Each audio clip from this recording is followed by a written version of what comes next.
Hey guys, welcome to Adil Maths. The today's topic is relation between the zeros and the coefficient of the quadratic polynomial. आज हम देख रहे हैं relation between the zeros and the coefficient of the quadratic polynomial. तो guys, if you are new on this channel, अगर आप यहाँ पे नए हैं तो प्लीज़ सब्सक्राइब कर लीजिए मेरे चैनल को, बिकॉज यहाँ पर हम कवर करेंगे क्लास 10th का syllabus with the new advanced and the revise syllabus. ठीक है, तो देखिए ये बहुत ही इंपॉर्टेंट टॉपिक है, relation between the zeros and the coefficient of the quadratic polynomials. ये है हमारा सिलेबस और ये मैंने सिलेबस का ही शॉर्ट यहाँ पे लगाया है. तो देखिए जीरोस क्या होता है, क्वाड्रेटिक पॉलिनोमियल क्या होता है, पॉलिनोमियल ऑफ डिग्री 2. जैसे फॉर एग्जांपल मैं लिखूँ 2x² + 3x + 5. This is the polynomial of degree 2. इसी को हम बोलते हैं क्वाड्रेटिक पॉलिनोमियल. ठीक है, इसी को हम इन जनरल हम लिखते हैं ax² + bx + c.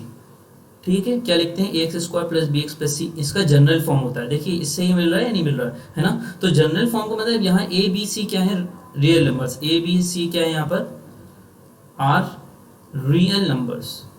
a b c यहाँ पर रियल नंबर्स होते हैं. और ये जो a है वो 0 के बराबर नहीं हो सकता. अगर a 0 के बराबर हो जाएगा तो x² वाला टर्म हमारा 0 हो जाएगा, और x² वाला टर्म अगर 0 हो गया तो यहाँ पे फिर क्वाड्रेटिक बनेगा ही नहीं, क्योंकि क्वाड्रेटिक पॉलिनोमियल जब ही होगा जब हमारा वेरिएबल की पावर 2 हो उसमें, मतलब उसकी डिग्री 2 हो पॉलिनोमियल का. ठीक है, इतना आपको पता है. अब देखिए आज हम पढ़ रहे हैं कि ये जो क्वाड्रेटिक पॉलिनोमियल है जो मैंने लिखा है, ये px इक्वल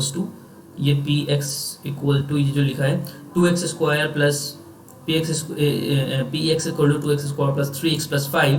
ये पॉलिनोमियल की पहली बात तो ये है कि दो क्या होंगे, दो जीरोस होंगे. जीरोस कितने होंगे, 2.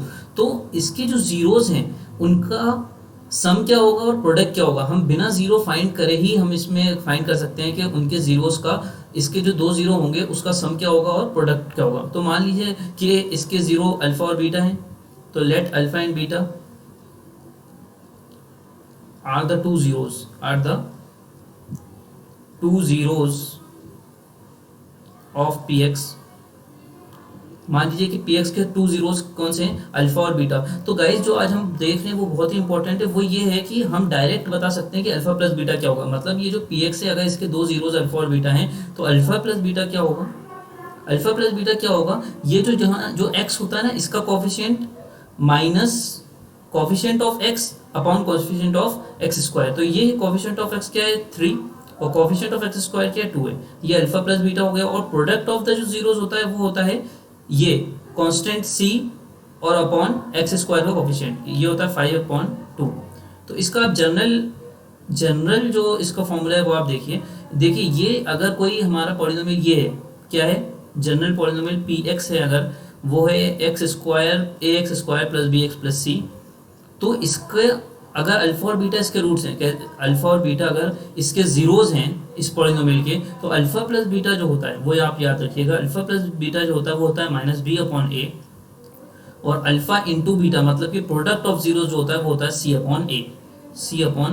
यहाँ पर b क्या है, b is the coefficient of x term, और a क्या है, कोफिशिएंट ऑफ x². ठीक है, और c क्या है, कांस्टेंट टर्म. c क्या होता है यहाँ पे, कांस्टेंट टर्म होता है. तो गाइज आप ये याद रखिएगा कि अगर कोई क्वाड्रेटिक पॉलिनोमियल दिया हुआ है और हमें निकालना है सम ऑफ द जीरोस और प्रोडक्ट ऑफ द जीरोस, तो हम डायरेक्टली निकाल सकते हैं. और इसी को हम बोलते हैं relation between the zeros and the coefficient of quadratic polynomial. तो देखिए ये जो कोफिशिएंट है, ये जो 3 है ये क्या है, x का कोफिशिएंट है, 2 जो है वो x² का कोफिशिएंट है. तो इसीलिए इसको हम बोलते हैं, ये जो टॉपिक है हमारा, इसको हम बोलते हैं relation between the zeros and the coefficient of quadratic polynomial.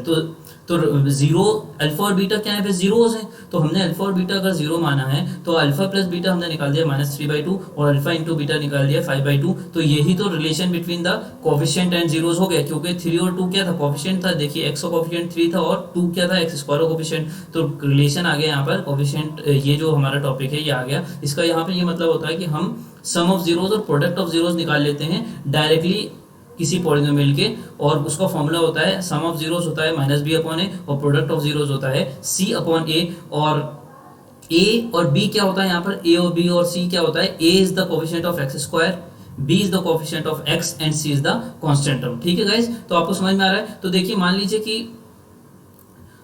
कि मैं यहाँ लिख दूँ, अगर मान लीजिए कि यहाँ लिख दूँ मैं, तो मान लीजिए यहाँ कोई एक पॉलिनोमियल है 2x² + 1.